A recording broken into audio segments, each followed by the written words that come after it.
L'idée de cette campagne, des fois, ça fait un peu bizarre, surtout quand on parle un peu avec des jeunes militants, sur qu'est-ce qu'ils vont foutre dans les élections. Mais l'idée un peu que l'on a, c'est tout ce qu'on raconte. Ça fait compris ce qu'on a raconté ce soir sur l'internationalisme, sur la nécessité d'avoir un parti révolutionnaire, soit pas que à Grenoble ou en France. On racontait il y a quelques soirs dans l'occupation du hall de la présidence, ce que moi je raconte avec mes collègues dans les grèves du travail social.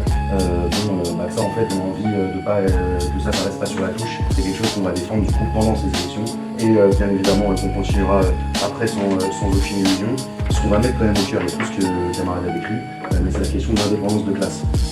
Et pour nous, qui dit indépendance de classe, dit indépendance aussi vis-à-vis de l'État et des institutions. C'est pas seulement qu'on fait les puristes, c'est qu'on pense qu'à partir du moment où tu gères les institutions qui ont été faites pour asseoir le pouvoir d'une classe sur une autre, asseoir le pouvoir de la classe dominante sur la majorité de la population, de fait tu te perds en route. Donc c'est pas ça notre objectif, mais c'est de défendre coûte que coûte cette question d'indépendance de classe dont il a été un peu sujet ce soir par le puriste. La question palestinienne, voilà, ça a été un petit peu dit, bon, on fiole la gauche, franchement, des fois quand tu vois ça, tu pas forcément, t'as pas trop envie d'être de gauche et d'être avec eux, quoi. C'est-à-dire que quand en fait ils font le boulot que la droite elle est capable de faire à d'autres endroits, on pense qu'eux aussi ils ont une responsabilité dans le fait de dégoûter les gens de faire de la politique pas au sens de l'envie de la politique, mais au sens de ce qu'on discute ce soir par exemple. Et franchement, Carignon, on va un peu s'amuser. C'est pour ça que nous on a envie d'en être.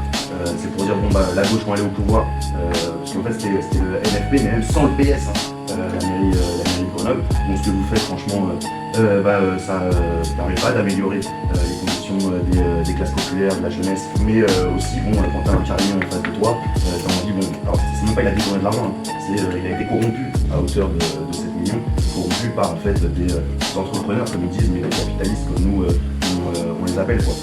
Ça, plus ce qu'il raconte quand même sur le relent raciste, sur les quartiers, l'insécurité, etc.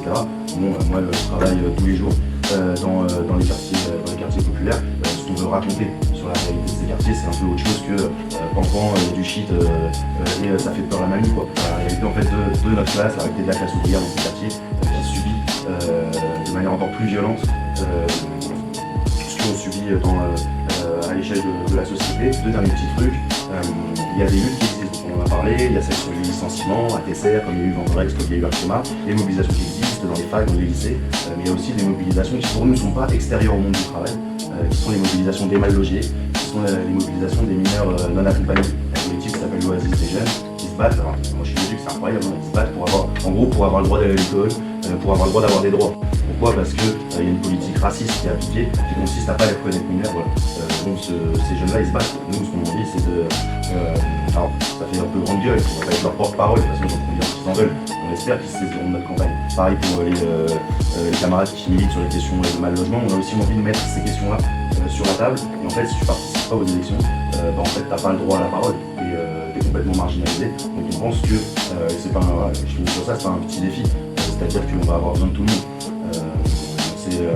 Le camarade le disait, pour constituer une liste, déjà les élections c'est antidémocratique dans le sens où en fait c'est réservé à ceux qui vivent de la politique, à ceux qui ont des gros appareils, à ceux qui font que ça toute l'année.